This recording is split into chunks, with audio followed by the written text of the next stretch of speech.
If you are having any technical difficulty, please dial 404-874-7244 extension 11.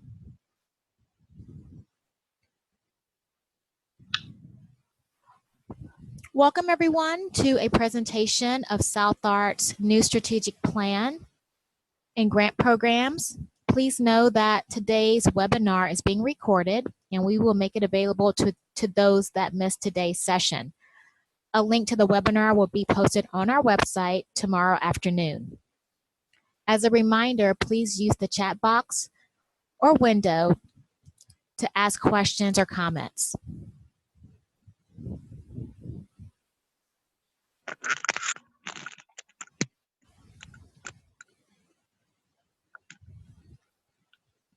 Good afternoon, everyone. I'm Nikki Estes. I'm the Program Director for Grants at South Arts.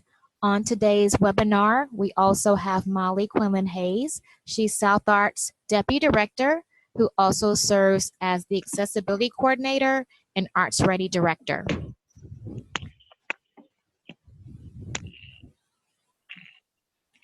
This afternoon, we will provide a general overview of South Arts' new strategic plan, the performing and literary arts grants, and recent changes.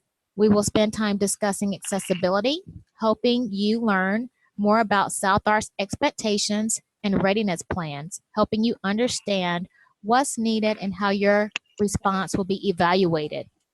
We'll spend the last 15 minutes answering your questions. So again, if you do have a question or comment, you can use the chat box and we'll be sure to get to that at the end. The main focus of today's webinar is to present the new strategic plan, highlight major changes, and address areas that may be unclear to applicants. To begin, let's start with a brief overview of South Arts and our new directions. I will turn it over to Molly Quinlan Hayes, South Arts Deputy Director.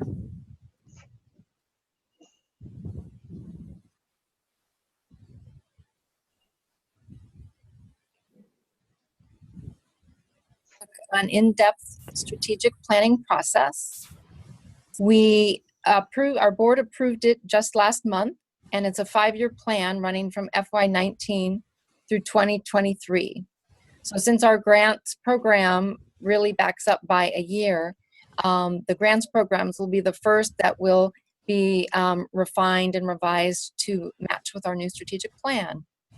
It was a process that took a year, and the board directed us to do zero-based planning. So that is putting everything on the table that we do in terms of our programs and services, and then measuring their value and relevance today as it relates to the plan's focus.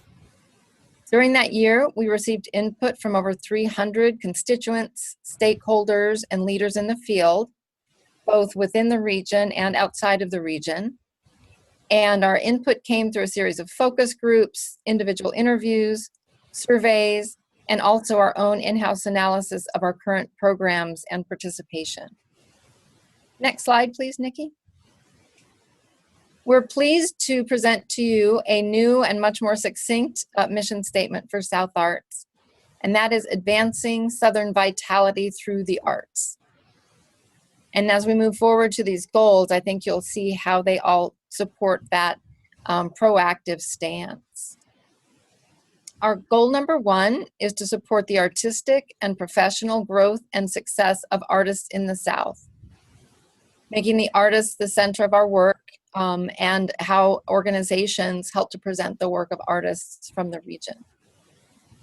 Goal number 2 is to connect artists and arts professionals in the South to resources that will increase opportunities for success within and outside the region.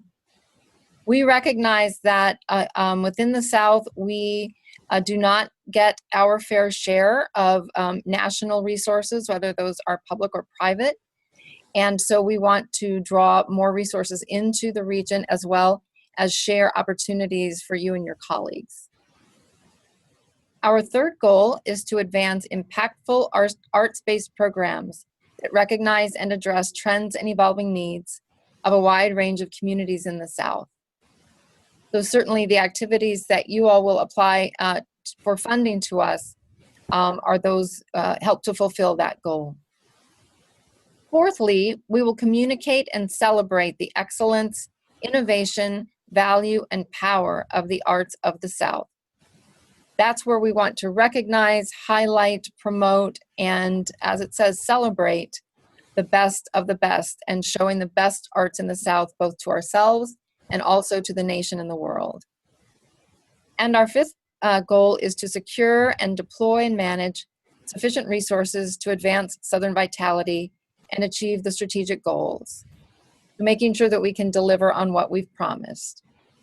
And one thread that you will see through all of these goals is very much a focus on artists, and very much a focus on the Southern region. That is very much what in the next 5 years we want to advance. Next slide, Nikki. Hey, thank you, Molly.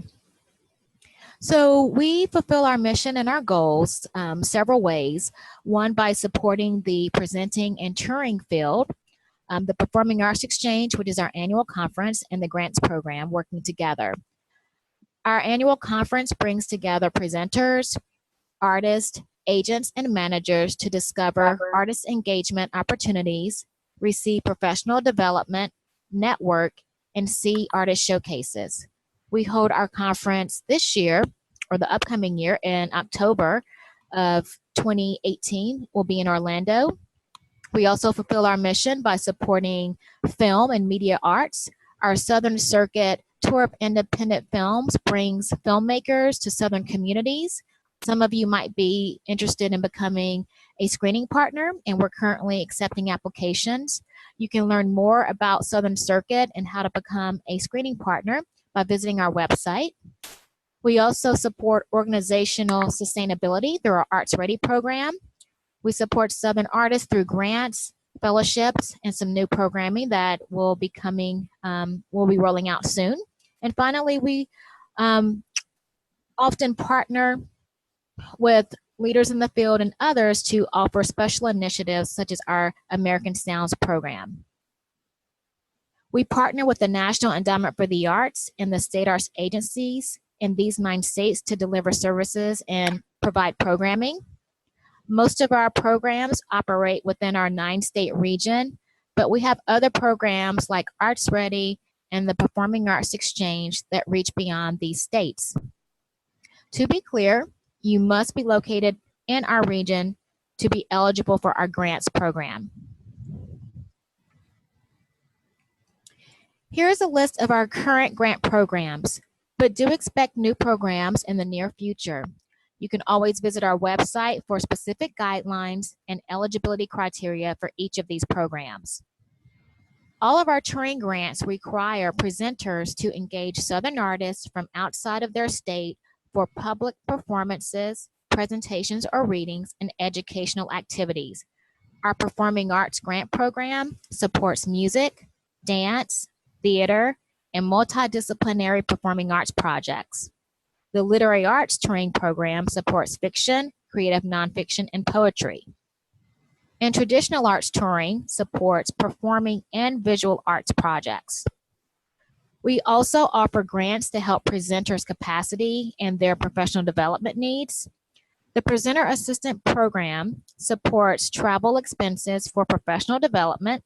This includes participation at a workshop or conference, but also includes travel supporting presenters to go see live work. The program also supports travel expenses for artistic directors to visit presenters for planning or designing residencies. Our Launchpad program offers a multi-level approach to professional development. Launchpad is a presenter development initiative that supports travel to our annual Performing Arts Exchange Conference and offers the opportunity to receive a grant to present a jury showcase artist. The program also includes support to join the statewide presenter network and lots of opportunity to network and work with a mentor. This program is for presenters new to the presenting field, meaning less than 2 years of experience as a presenter. This webinar will focus on performing arts touring, and literary arts touring, but I want to mention that the traditional arts touring program works to increase the public awareness and appreciation of traditional artists in the South by funding projects which bring a traditional artist or ensemble with a scholar for multi-day residencies into Southern communities. This program is open to a wide variety of organizations, including community cultural organizations, schools and universities, and libraries. Unincorporated organizations may also apply through a fiscal agent.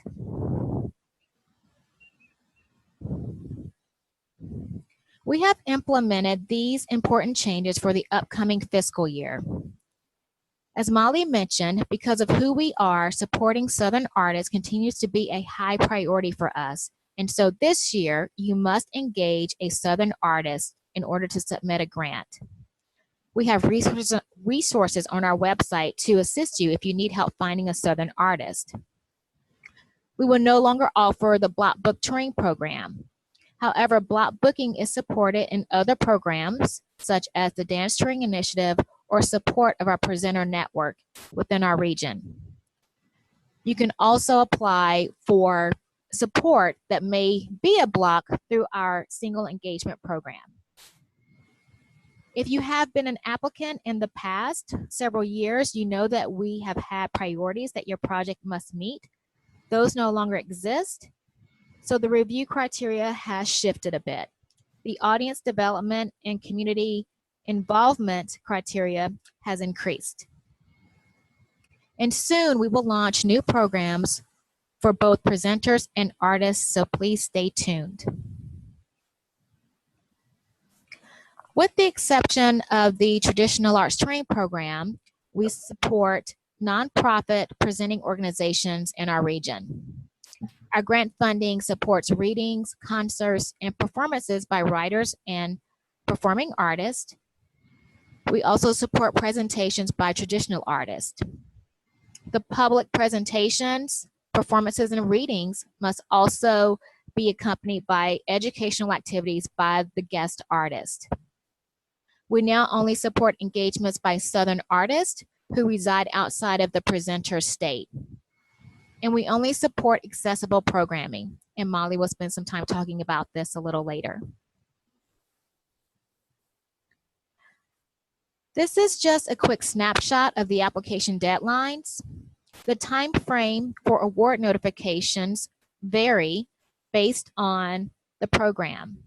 For the Performing Arts Touring Program, it's about a 12-week process.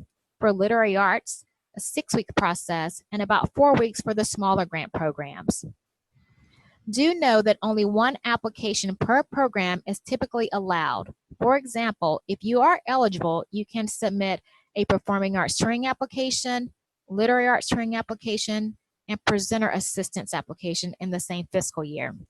However, there are specific restrictions around this for the traditional arts touring program. So I encourage you to carefully review all of the guidelines to determine which program or programs are the best fit for your organization. We work with new presenters, organizations that have a long history as a presenter and grantee, and other organizations from a wide range of experiences. Our philosophy is that by offering a wide variety of grant programs, we hope that presenters can find an entry point that meets their needs, and our hope is that we are meeting presenters where they are. Having these programs along with the Performing Arts Exchange allows us to maximize our work in the presenting and touring field. Our contact with grantees ranges from a quick and hands-off approach for some, like the Presenter Assistance Program or some of the touring grants, to very involved and long-term contact, like our Launchpad or Dance Touring Initiative, which is a multi-year program. Let's move on and talk more specifically about the evaluation criteria and process when you submit your grant application.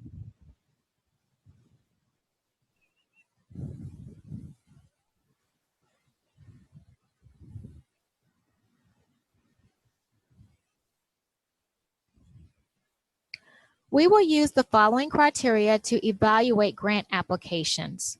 We utilize panels made up of professionals from the presenting and touring field to serve as reviewers. I'm going to touch briefly on each of these, but we will spend more time discussing accessibility and readiness plans. Artistic excellence is solely about the quality, experience, and skill of the artist or company. Work samples should represent the type of work that the artist or company will perform during your project.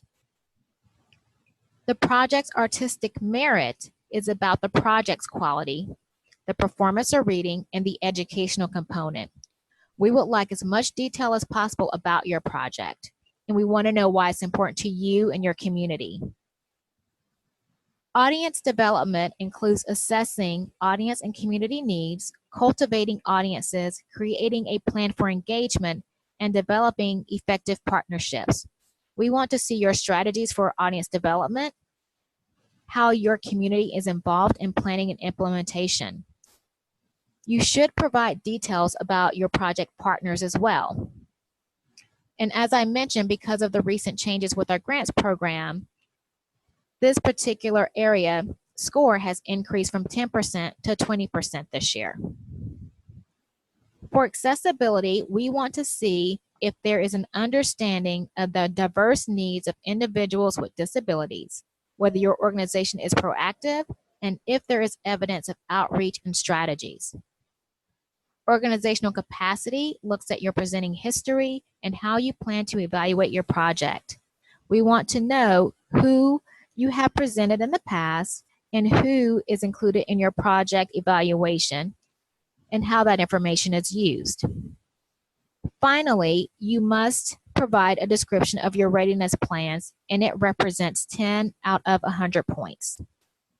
As you may know, South Arts is committed to making business continuity planning a priority in the arts and encourages all organizations to develop and maintain readiness plans to ensure their sustainability. A readiness plan is a combination of documents, processes, and training that formulate what your organization should do should the unexpected occur. For the last 2 years, plans have been required as part of your eligibility, and we're happy to report all applicants complied with this requirement last year. I'd like to share just a few comments from past panels that I believe would be helpful as you prepare your application and develop your projects. These are panel comments that I'm going to mention. Applicants tended to be boxed into a certain pattern of outreach. Perhaps encouraging creative outreach would be helpful. Everyone knows the formula for a residency, but many do not go beyond the typical element. Time and staff are limited, so I appreciate those challenges, but one thoughtful element of real challenging engagement would be exciting for communities and building bridges for potential audiences, participants, and supporters. The big takeaway here is what makes your residency relevant and unique. Another comment that was shared is, it seems that applicants were either not provided an accessibility rubric or that few made attempts to score as high as possible. This is why we provide additional guidance. Also, we have resources that will be mentioned today, and we encourage you to use those that are available on our website. A final comment is there was no inclusion of outcomes in the evaluation or a list of tools. What I would recommend or say is that this does not have to be too robust, but state a few goals or outcomes beyond quantitative participation.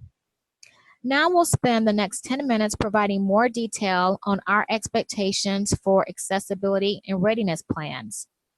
Again, accessibility represents 10% of your score, and Molly will provide more detail and guidance. Great, thank you, Nikki. As Nikki mentioned, accessibility is 10% of the applicant's score. And what we are looking for is something beyond the compliance with the ADA. Next slide. Here are some resources that can help you think about both physical access to your facilities and your programs, but also programmatic access. The NEA's Office of Accessibility provides the Cultural Administrator's Handbook. I will say that it is a little bit dated.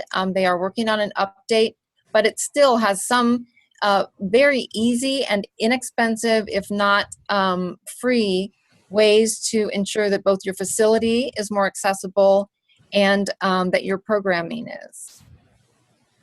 The ADA Technical Assistance Centers are also great resources. I have signed up for the Southeast Technical Assistance Center, and they provide a wealth of webinars, technical assistance, and all-around information on the growing population of people with disabilities in the country. And I would also say, in terms of both your artists and audiences, that the graying boomer population, many of those folks may not self-identify as disabled, but they are aging, as are their eyes and their ears and their bodies. And so those longtime patrons that you have will benefit and keep coming if you make sure that you're a comfortable and accessible space in which they can attend events. And finally, the Kennedy Center has resources online. I'll also mention something not on this slide, but the Kennedy Center holds a conference every year called LEAD, the Leadership Exchange in Arts and Disability. And it's grown into an amazingly rich and robust 4-day conference in August. And next year, for the first time, it will be in our region. It will be here in South Art's hometown of Atlanta. And so I will encourage you to watch for announcements about that conference in Nikki's newsletter, and think about attending or sending others on your staff or board to attend, so that you can really get expertise from the people who are doing it well from across the country. Next slide. I'm going to transition now into the readiness expectation, which, as Nikki noted, is 5% of the review scoring. Some of you know that South Arts, immediately after Hurricanes Katrina and Rita, moved into this space of emergency and readiness planning through a program that is now known as Arts Ready. Next slide. This is not something that is a common practice yet in the performing arts sector, and we recognize that. So here are some very basic but realistic questions that you might ask about why and how do you do readiness planning. Why do it? To protect the unique artistic assets that you have, to maintain your cash flow, to demonstrate sustainability, and also to keep serving the community. We have stories coming in regularly from just those communities that have been hit this year in Northern California, in Texas, in Florida and Louisiana, as well as Puerto Rico, that getting artists connected back with people is one of the very first things that helps a community in crisis come together, socialize, and feel more normal and more connected. What should a readiness plan include? Here at South Arts, we suggest a combination of documents, processes, and policies to guide the organization in preparing for and recovering from a business interruption. So a readiness plan will contain some things on paper, such as policies, such as emergency contact sheets, such as your crisis communications plan. But it also is about who makes the decision, who has authority to make decisions in a crisis, and are people trained and drilled in what their role is. And what's the best way to develop a plan? We've come to the conclusion that an all hazards planning approach is best, rather than having a potential fire plan and an embezzlement plan and a tornado plan and a broken water main plan. It's best to think about what resource am I going to lose? If I lose it, what will be my plan B? And we'll describe that again more deeply on a later slide. We also recommend, oh, sorry, can we go back? Thanks. We also recommend that you don't need to start from scratch. Even if you don't consider it a readiness or a business continuity plan, every one of you is likely to have some elements already in place, whether it is evacuation maps or docent training and fire drills, or data backup plans. Those are all great. So just build on what you've already got and do a little bit at a time over time. Just setting a day aside to develop a plan and get the buy-in and the input of everyone who should be part of the process is not realistic. So doing it in manageable bits over time is what we recommend, knowing how full your plates are. Thanks. Next slide. And the reasons for South Arts really pushing the edge on this are that we want to make our region's arts sector more resilient. And this is now a growing conversation among grant makers nationally.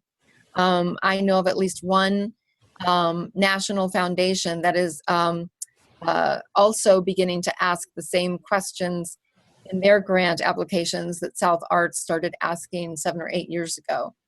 So we believe that you will be more competitive in with other funders because this is something that they're starting to see needs to be in place. And Arts Ready staff can advise you and review drafts, but the earlier the better. You would need to submit your drafts to me at least 4 weeks before the grant deadline, whether it is for the performing arts grants or the literary grants. Those are the two categories for which this expectation applies.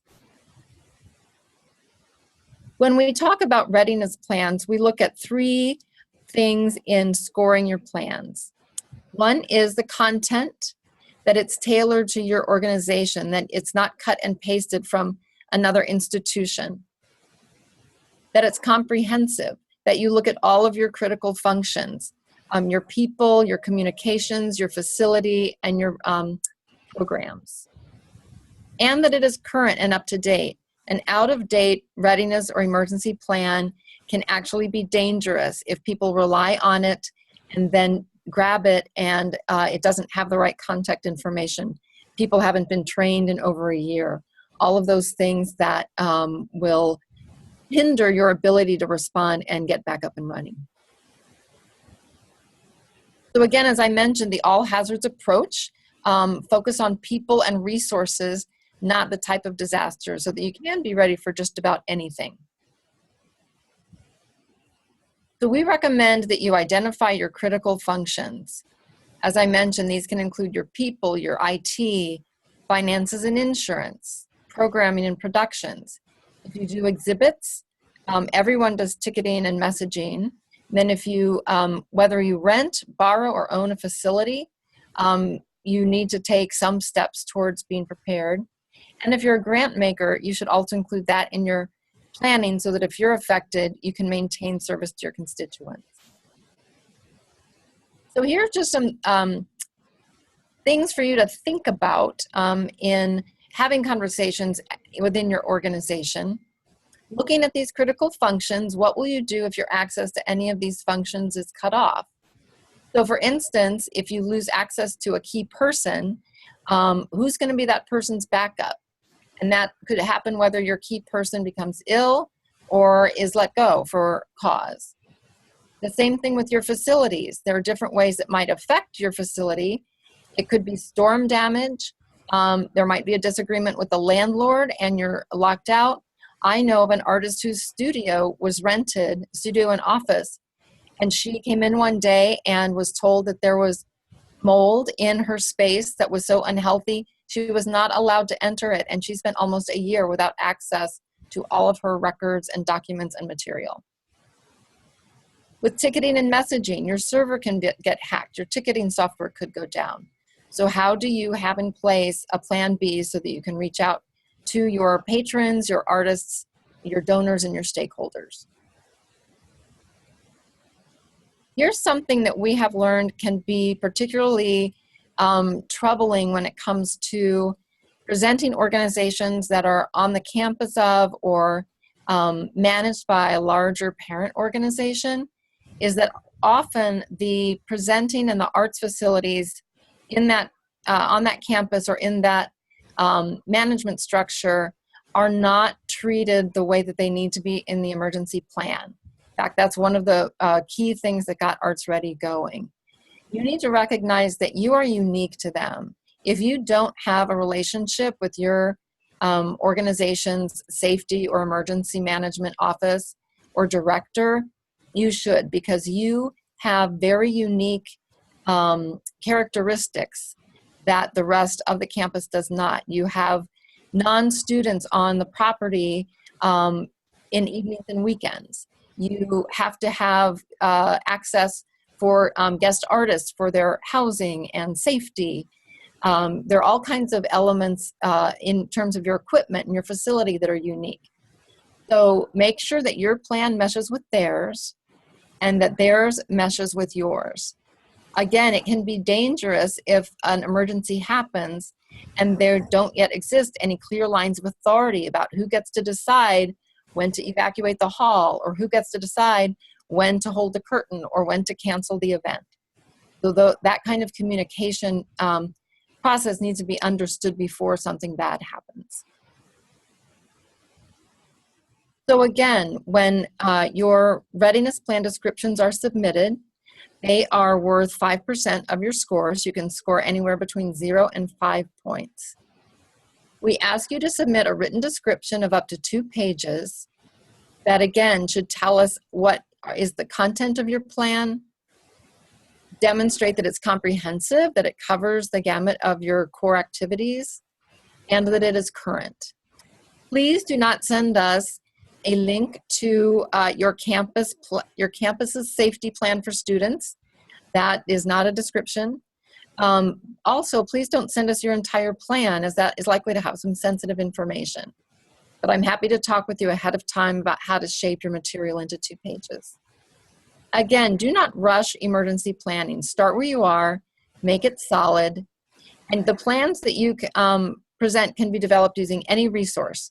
It could be outside training, you can bring in consultants, or the Arts Ready online tool that we offer. We also, again, will review your drafts, but we do need to see those at least 4 weeks ahead of time to give you a proper review and response. There's a brand new resource now that I really recommend that you all go to this address and sign up for their email list.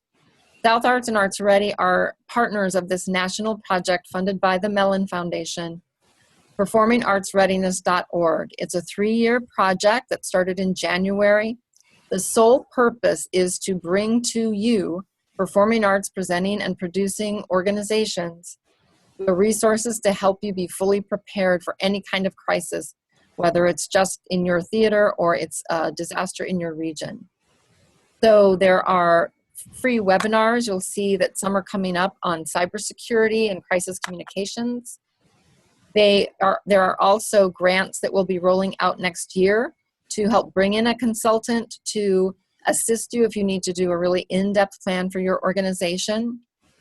And the program is also supporting the upgrade of the Arts Ready online planning tool. Next fall, that will roll out, and it will be a much more user-friendly, and also up-to-date in terms of the environment in which we operate, tool for you that will guide you through developing a customized plan for your own organization. Thank you. Thank you, Molly. I will spend our final minutes reviewing the submission process and offering a few general tips. Your entire application is submitted online. There is nothing to mail in, so please plan for this. You will be required to submit the executed contract, which must include a detailed description of the activities that the artist will provide, the dates of services, the fee that has been agreed on, and signatures from both parties, the organization and the artist.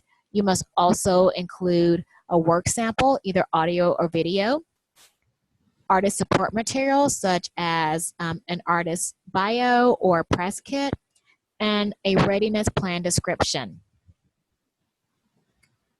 Optional documents include proof of government status, and this is only needed if you're a municipality or a state college, for example.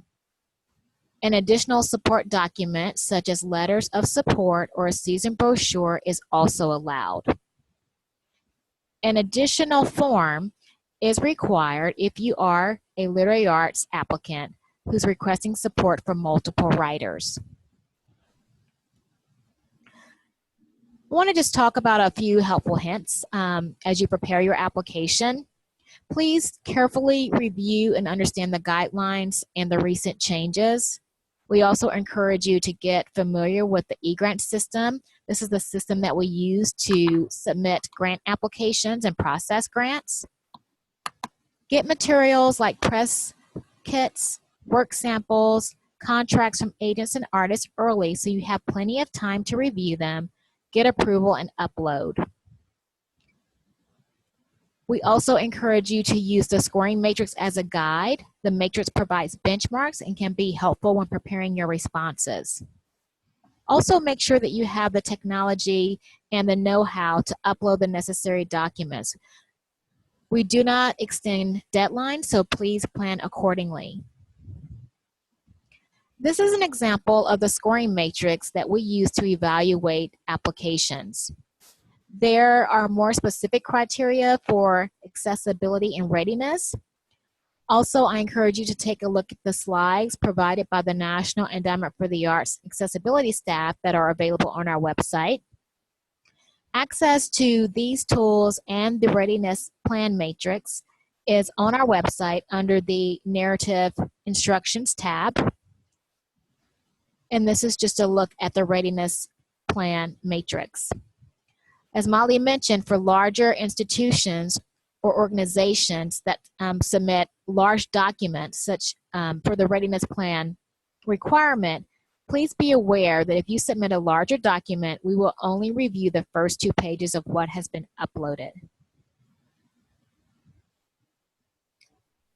Again, we are happy to provide assistance. You can get detailed assistance at least 4 weeks prior to the deadline, but know that I'm available up until the deadline to answer all of your questions. I'm happy to review your narratives if they're submitted at least 4 weeks ahead of time, and you can call me for questions about the grants program or guidelines or eligibility. Questions about accessibility and readiness plans can go to Molly. And again, she's happy to review your readiness plans if they're submitted at least 4 weeks prior to the deadline. You can access the guidelines, instructions, and eGrant system by visiting our website and selecting the Grant Programs tab. Here's another recap of the deadlines and the maximum request for each grant program. For these grant programs, we re-grant federal dollars from the National Endowment for the Arts and award approximately $590,000 each year. For year-round programs like presenter assistance, applications are due several weeks prior to the project start date. Grant awards are made until funding is depleted, so early submission for these programs is encouraged. We will now take your questions. Again, you can use the chat box so that I can read and answer your questions. Otherwise, you can certainly feel free to call or email me with specific questions at another time. So if you give me just a moment, I'll see if any questions have popped up in the queue.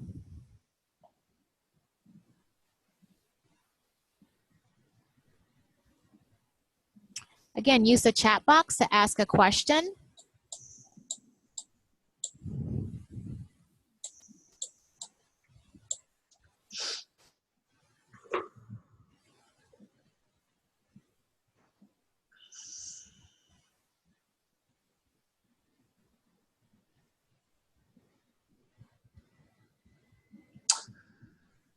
Hey, Nikki, does the presenter assistance include travel to competitions? Can you talk a little bit more about what you mean by competitions?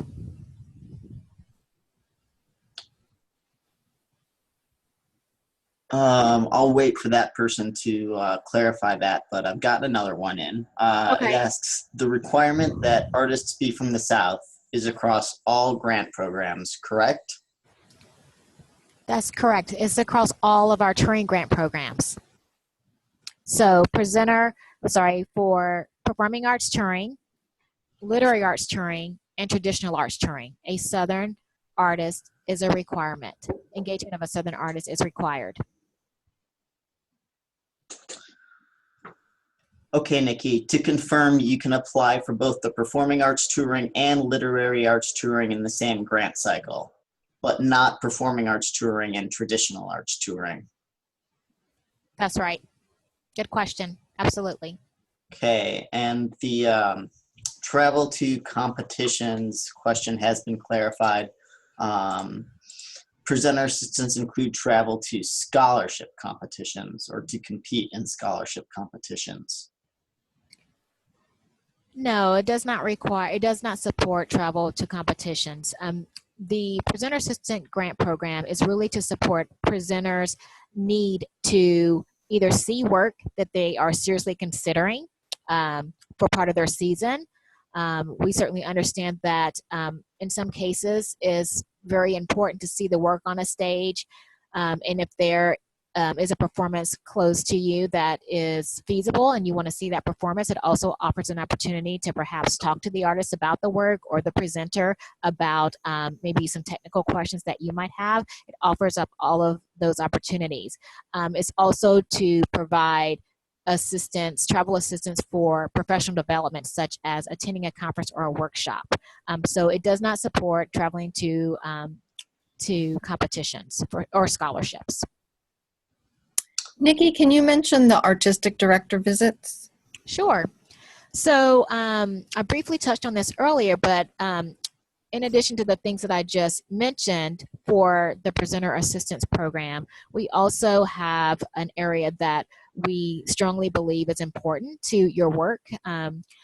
If you want to bring in the artistic director of a company, a theater company, or dance company, for example, you can bring them to your community in advance of the residency so that it gives you the opportunity and platform to have one-on-one conversations with the artist.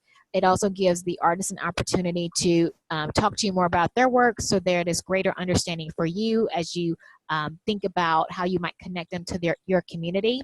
It's an opportunity for you to connect them to possible partners or community members, and then after all of that exchange, you sit down together with the artist and talk about their capacity and your capacity to collaborate on the potential design of their residency or time with you in the community. So it is a very worthwhile process, and so we want to support that type of exchange. So again, if you want to bring in an artist to come to your community, meet with you and your staff, perhaps see the space, address any potential challenges or questions about your space and the technical needs, but really to collaborate about the overall residency design, this program will support their travel expenses to come visit you.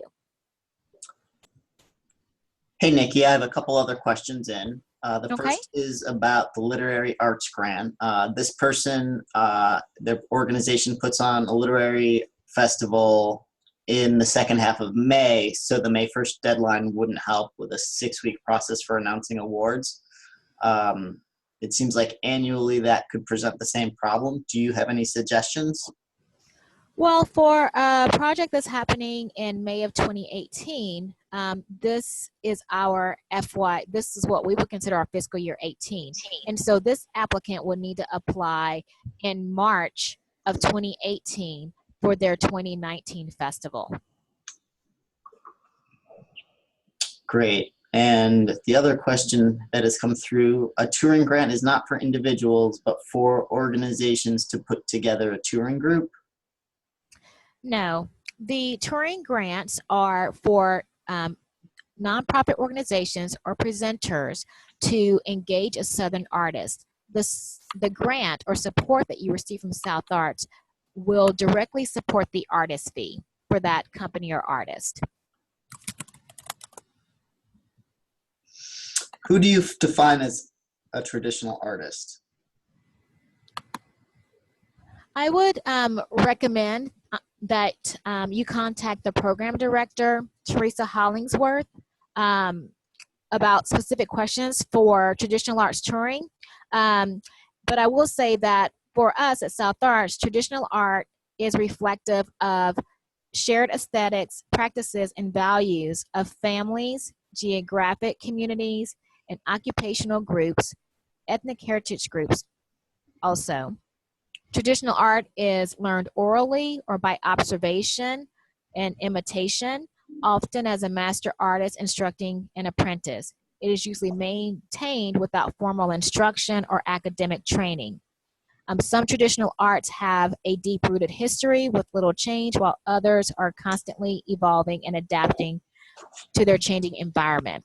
So if you have specific questions about whether or not a particular artist would be considered a traditional artist by our definition, please contact Teresa Hollingsworth. She's the program director, and her phone number is 404-874-7244, extension 16. You can also find her contact info on our website.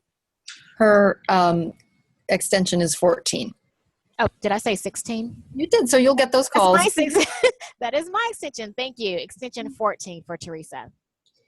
Nikki, if an organization applied for the most recent traditional arts touring deadline in December and is funded, can they apply for the performing arts touring grant due in March? Yes, because the December deadline was for FY18, and this March deadline is for FY19. So they would happen in 2 different fiscal years.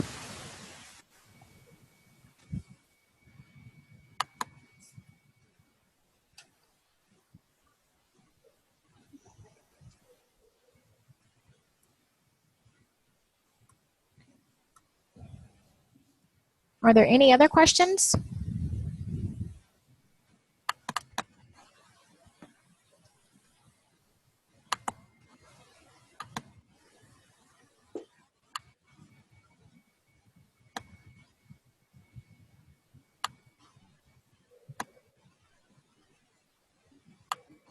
For the grant deadline in March, what are the dates for funding the work?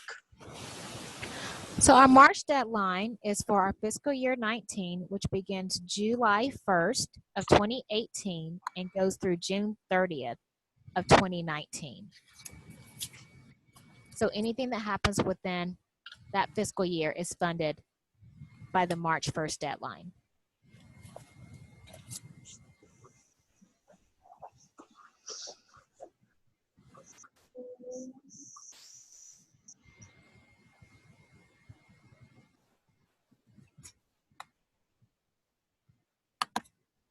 If you have any final questions, please use the chat box.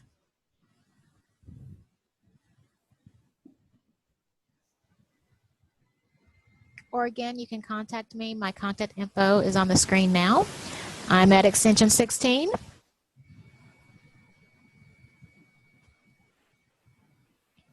Okay, well, thank you for participating. We appreciate you being with us this afternoon. And again, I will upload the recording of today's session to our website.